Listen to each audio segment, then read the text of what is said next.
ಯಾರೇನ ತಂದರು ನಿನಗ ಯದುಕುಲ ತಿಲಕ, ರುಕ್ಮಿಣಿ ಅರಸ ಶ್ರೀದಾನೇಶ್ವರ. ಯಾರೇನ ತಂದರು ನಿನಗ ಯದುಕುಲ ತಿಲಕ, ರುಕ್ಮಿಣಿ ಅರಸ ಶ್ರೀದಾನೇಶ್ವರ.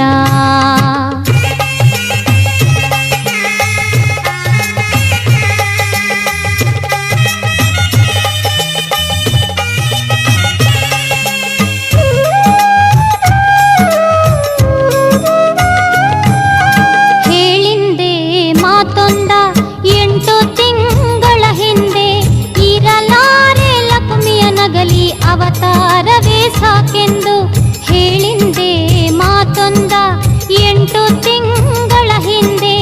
ಇರಲಾರೆ ಲಕ್ಷ್ಮಿಯ ನಗಲಿ ಅವತಾರವೇ ಸಾಕೆಂದು. ಬರುವೆಯ ನನ್ನ ಜೊತೆ ನಾರಾಯಣ ಸನ್ನಿಧಿಗೆಂದು ಕೈ ಹಿಡಿದು ಕೇಳಿತ್ತು. ನೀ ಮರೆತೇನು, ನೀ ಮರೆತೇನು.